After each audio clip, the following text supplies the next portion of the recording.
Sejam bem-vindos aí à nossa primeira aula sobre gestão de risco. O que é gestão de risco, né? É você basicamente mensurar ali, avaliar um risco e tentar mitigar ele da melhor forma possível.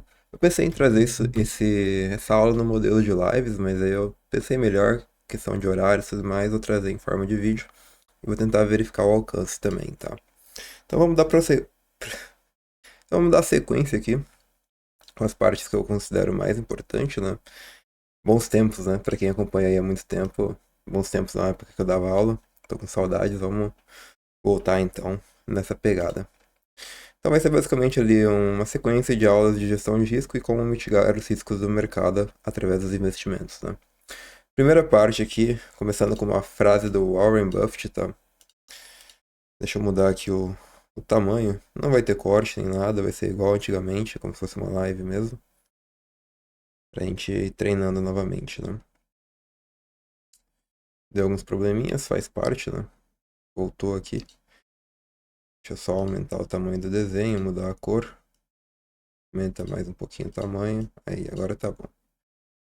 Bom, voltando então aqui, como eu estava dizendo, uma frase do Warren Buffett. Regra número 1, nunca perca dinheiro. Pô, é fácil falar. Não, não é fácil falar, eu sei disso.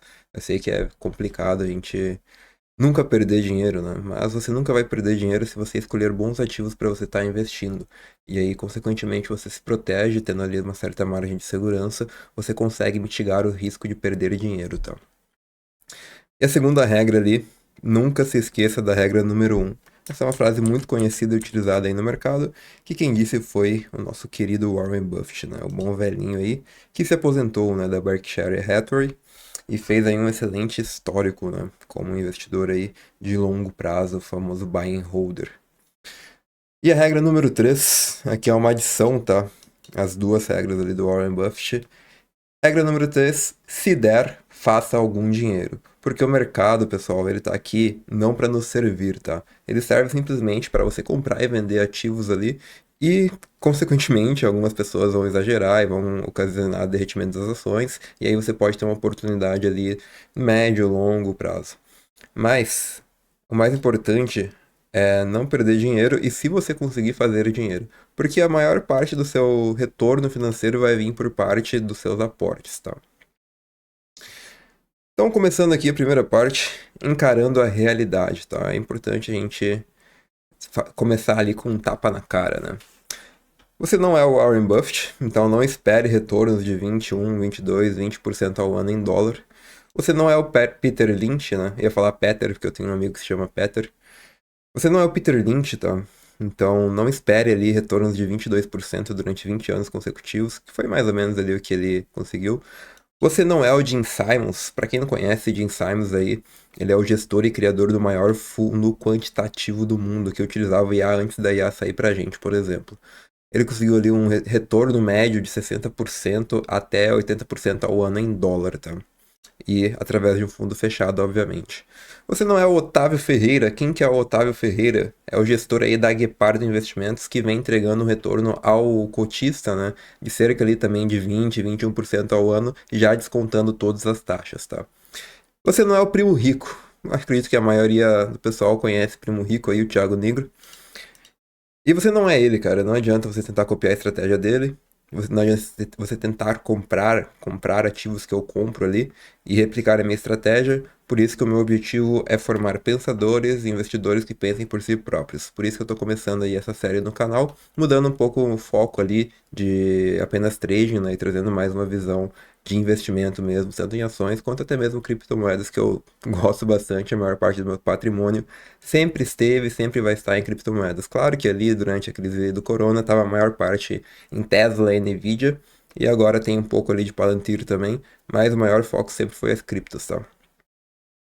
E por fim, mas não menos importante, você não é o Barsi. Barsi aí, multibilionário brasileiro. Muitos chamam de Warren Buffett brasileiro, né? Mas o Barsi, a gente não sabe a rentabilidade dele, acho que ele nem se importa com isso, inclusive. Tem uma famosa frase que diz, né? Não importa a sua rentabilidade, desde que ao longo dos anos você consiga acumular um patrimônio ali o suficiente para te aposentar, né? Você não é o Barsi, não adianta copiar o método dele, não adianta você comprar a Klabin, não adianta você comprar a Unipar. Inclusive, ele comprou 80 milhões de reais em Unipar e essa posição hoje vale cerca de 25, 30% das ações do Barsi, mas porque elas se multiplicaram por 10, né? Não é porque ele aportou ali 1 bilhão de reais. E muita gente está começando hoje, vai lá e aporta 10, 20, 30% do capital, do patrimônio total, às vezes, em uma Unipar da vida. Não que seja uma empresa ruim, mas não foi isso que ele fez, né? Ele aportou lá atrás e a gente tem que aprender com isso. Não há fórmula secreta de valuation, não existe fórmula simples de preço teto, método Décio-Bazin. Não há sinal técnico para um investimento de sucesso. Investir é sobre entender que a melhor empresa do mundo pode quebrar. Vide Nokia. Vide o que aconteceu com a Nokia, né? A Nokia aí, para quem não sabe, era uma das maiores, não, né? Era a maior empresa de celulares do mundo. Chegou a valer cerca de 250 bilhões de dólares. Um quarto de trilhão de dólar ali. E a empresa quebrou, né? Ainda existe, né? Mas a empresa caiu 99%. A Nokia foi uma empresa finlandesa fundada em 1865, inicialmente focada em papel e produtos industriais, que se tornou líder global em telecomunicações nas décadas de 90 e 2000, especialmente conhecida por seus celulares duráveis e acessíveis, o famoso tijolão, né? Isso já mostra o quanto eu sou velho, tem gente aí que nunca ouviu falar do tijolão, como o Nokia 3310, né? Dominou o mercado de telefonia móvel, alcançando uma participação de mercado de cerca de 40% em 2007. Ou seja, basicamente o que a Apple e a Samsung têm hoje, ela tinha ali de market share do mercado de telefones móveis. Sua força estava na inovação em hardware, qualidade de construção e no sistema operacional Symbian, tá? Esses eram os principais pontos fortes ali da nossa querida Nokia. Inclusive, esse foco em hardware foi um dos motivos dela ter falido, né? E aqui a gente vai falar um pouco sobre ela, né? A Nokia não falhou completamente, mas perdeu a relevância do mercado de smartphones. Ela não quis lançar um smartphone, né? Só que ela começou no final dos anos 2000 devido a vários fatores ali na época das bolhas .coms, né? Das famosas .coms ali, que qualquer coisa que tinha .com no nome valia cerca de 1 bilhão de dólares. Mais ou menos hoje, qualquer coisa que seja criptomoeda vale ali 1 bilhão de dólares também. Algo semelhante. Atraso na adoção dos smartphones, como eu comentei anteriormente, a Nokia subestimou a revolução dos smartphones iniciadas pelo iPhone em 2007 e também pelo Android.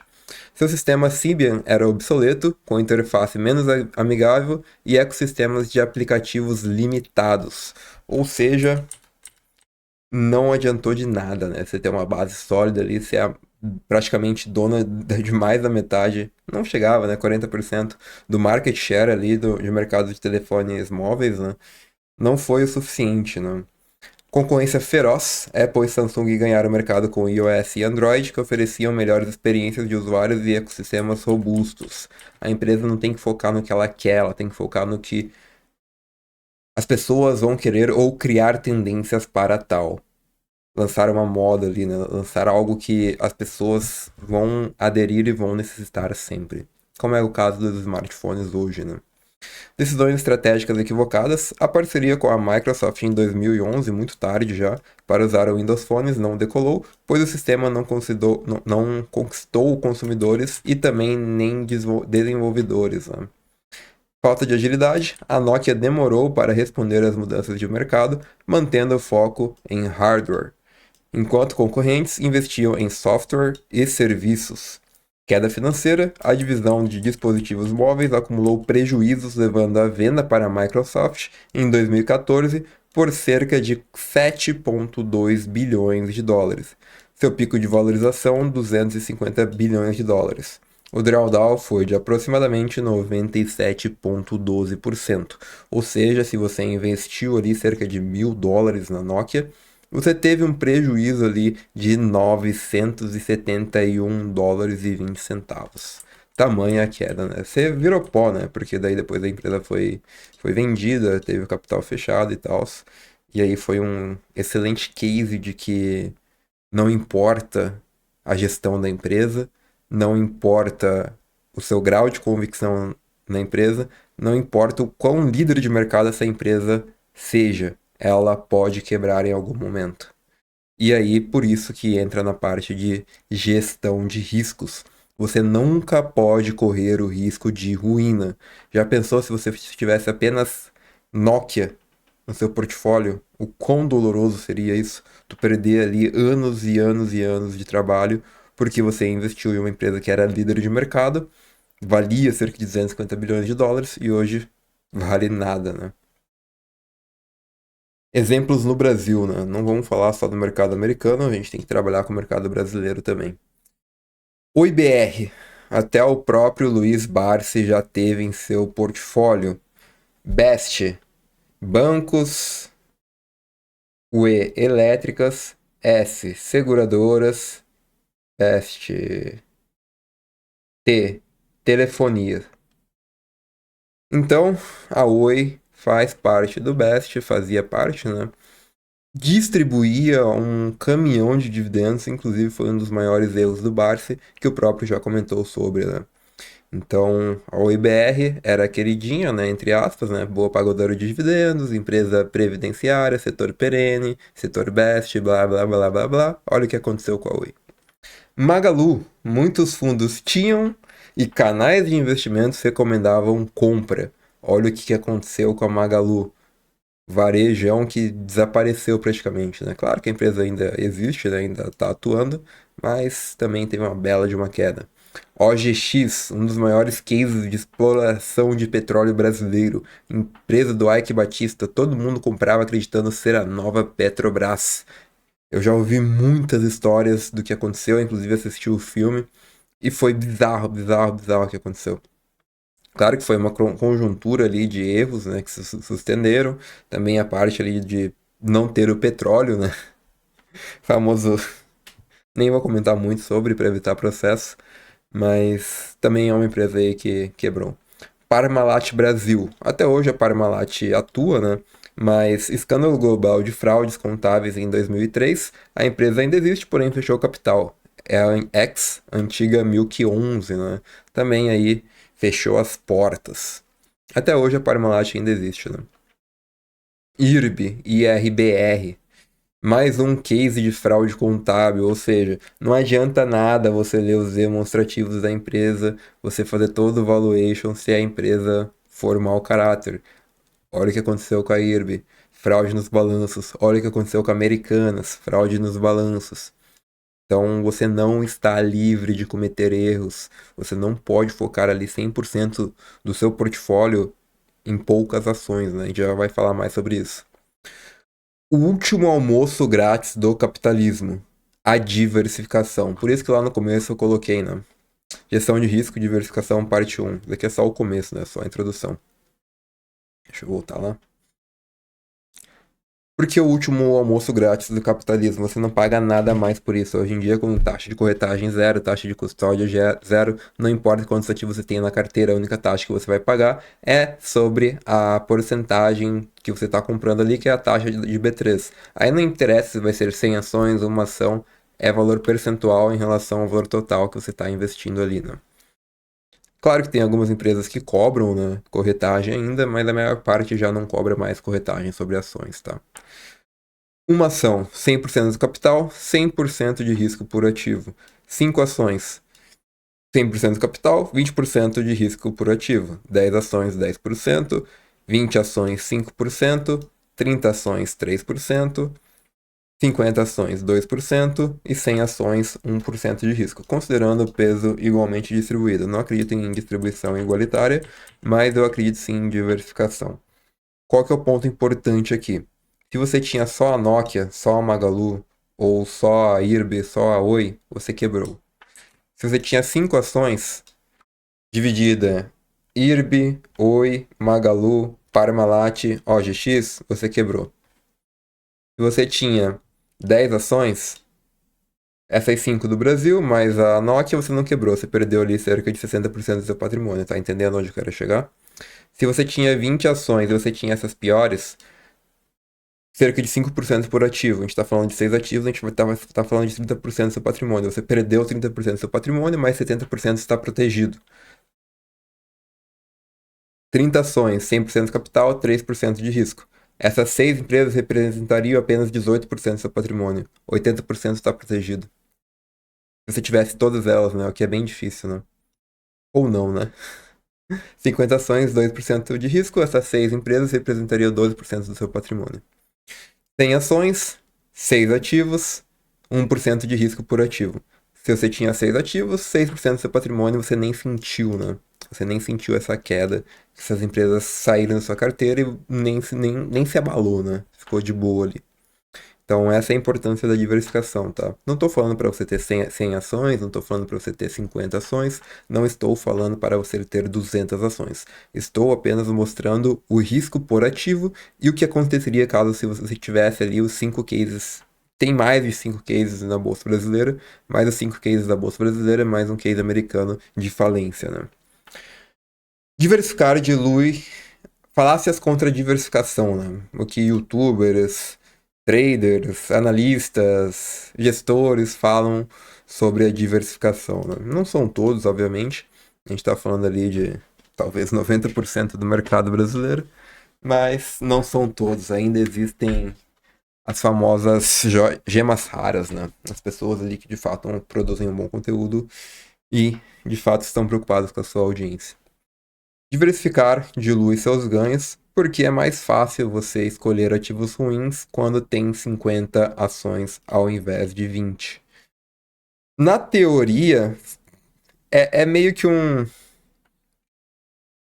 É um jogo de desonestidade intelectual, né?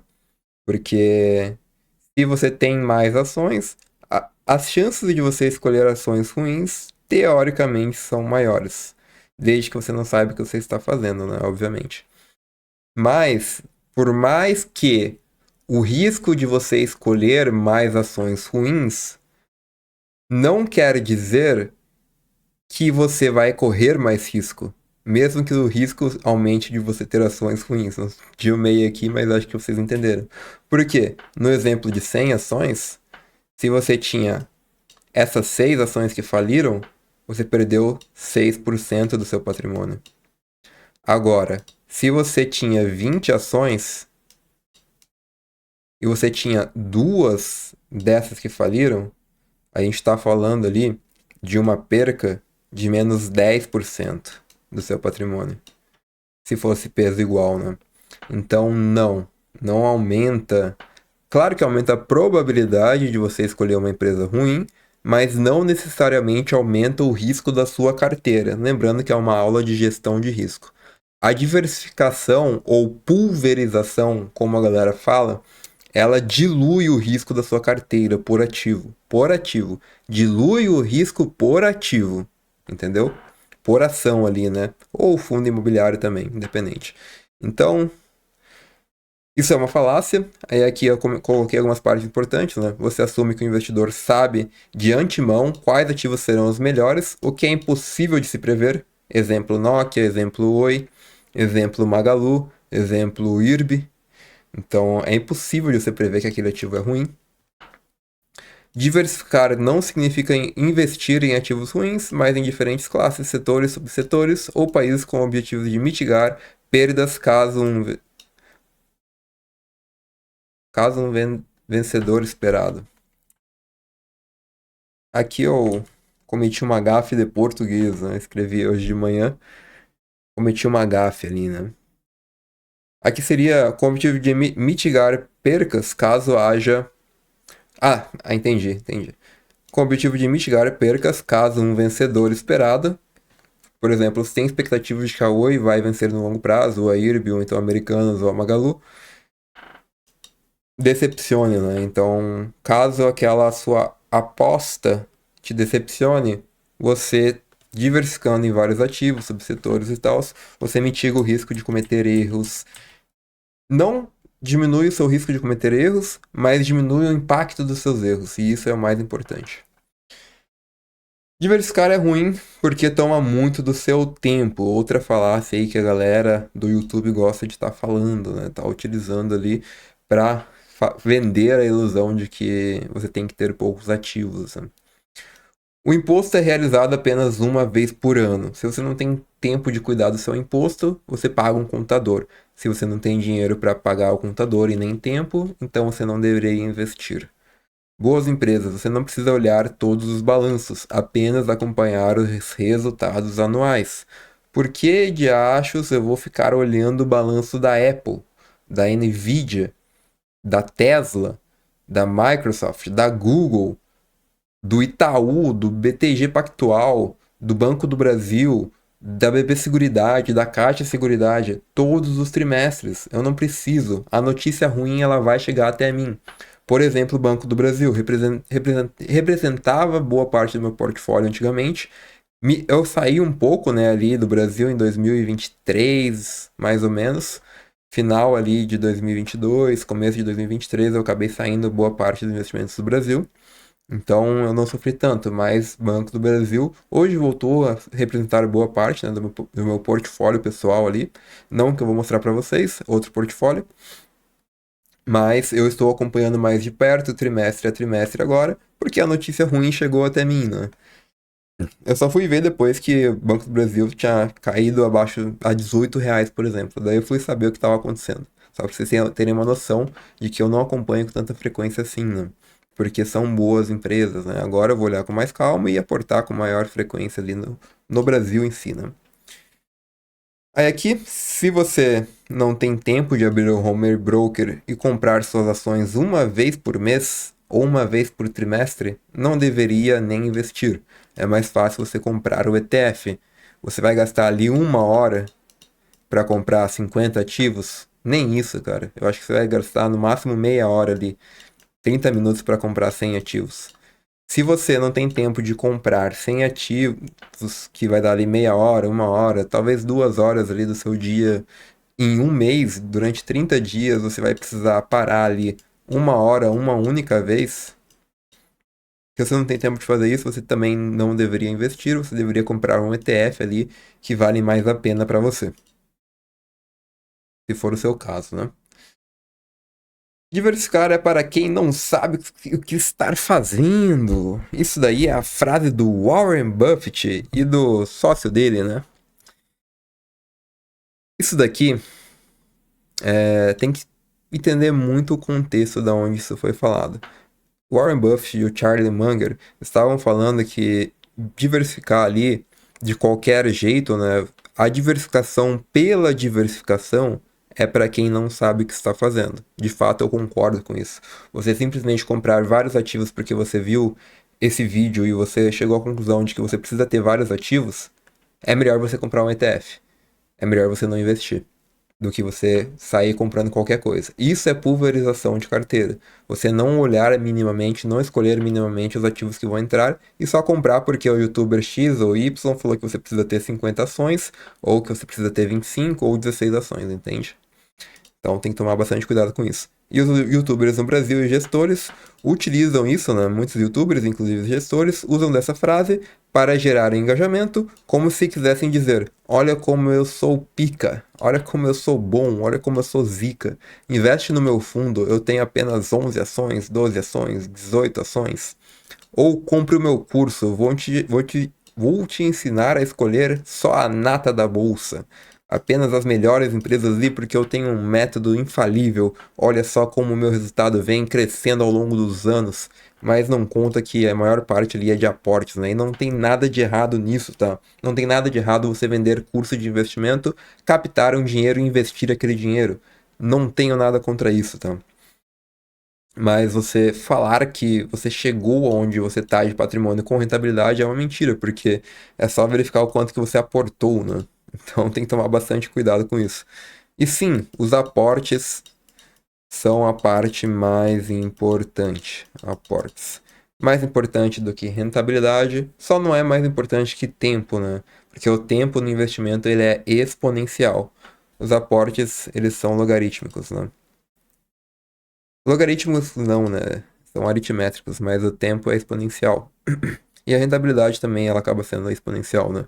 Mas o fator mais importante é tempo, depois aporte e depois rentabilidade.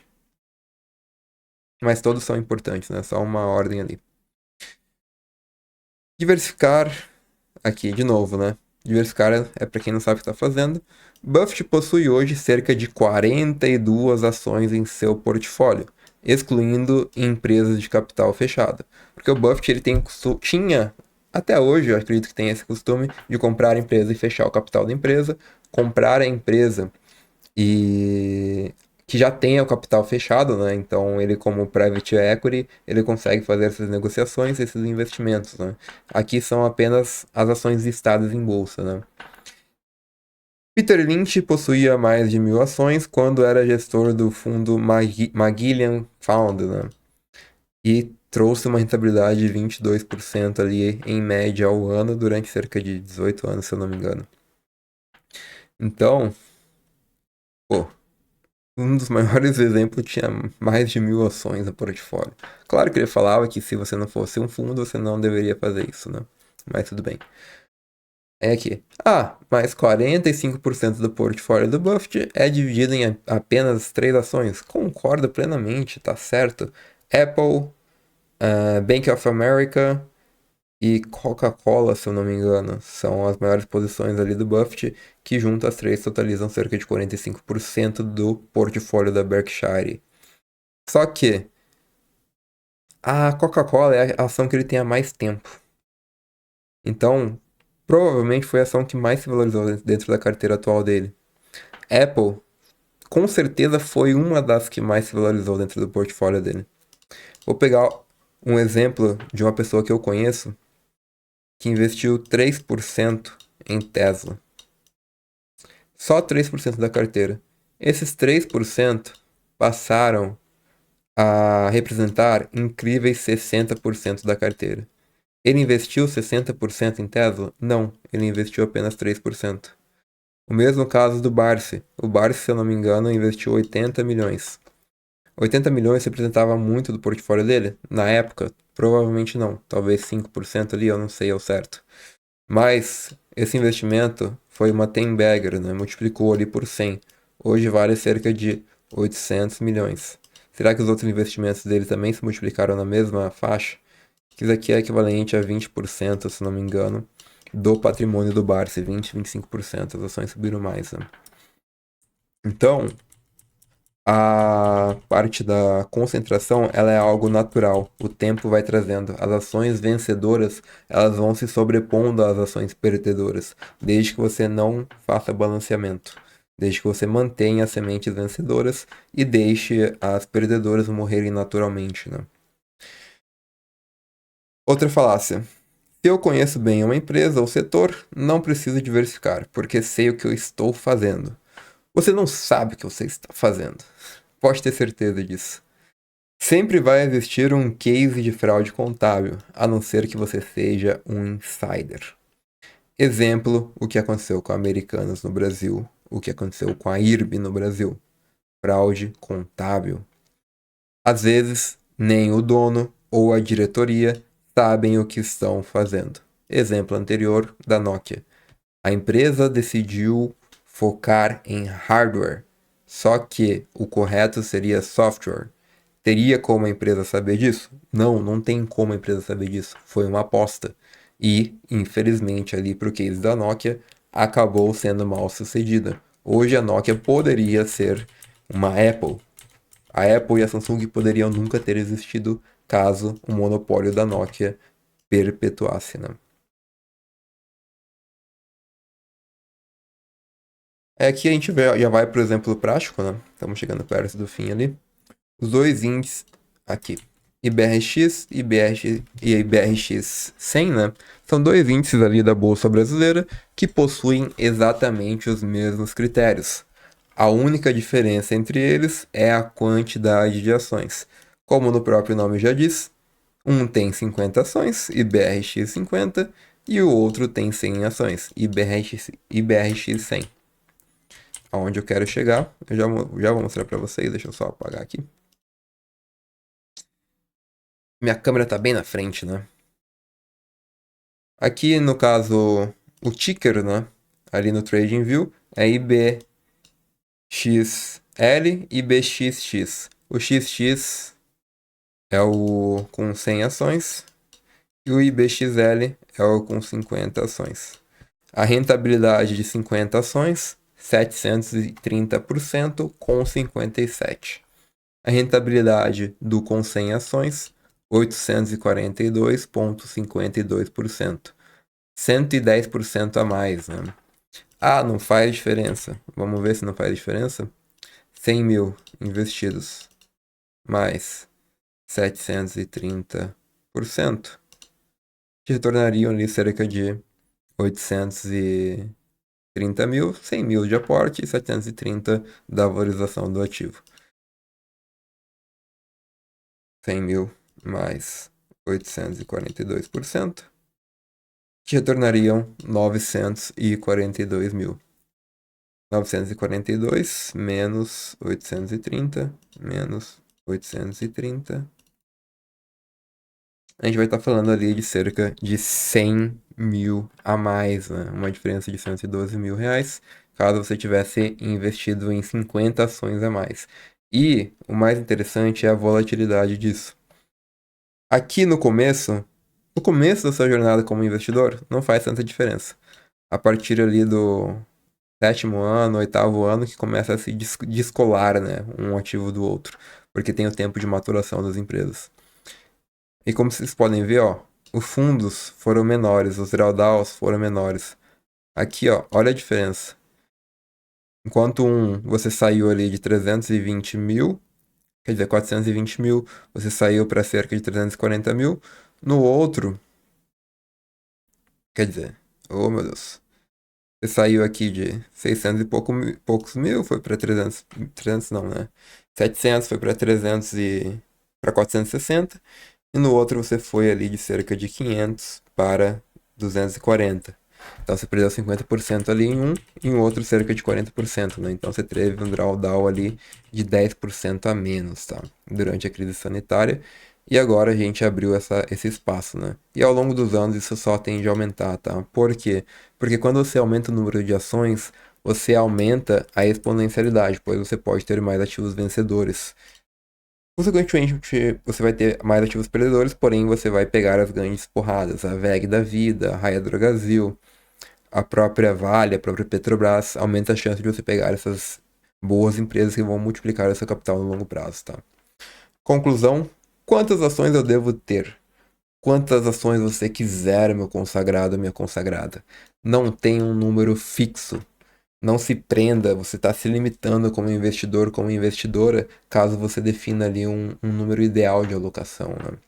Analise bem as empresas, pense se você realmente quer ser sócio e comece a comprar conforme a sua estratégia pré-definida. Hoje no Brasil eu tenho cerca de 42 ações. Sim, eu tenho cerca de 42 ações. Eu não devo rentabilidade para ninguém, eu não tenho cotista. Eu não me importo com isso, eu me importo em ter boas empresas que geram lucro consistentes ao longo dos anos. É esse o meu foco. Independente do método que você adotar, siga fielmente o seu método.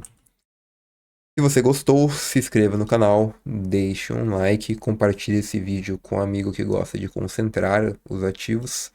E se vis pacem, parabellum. Se você quer paz, prepare-se para a guerra.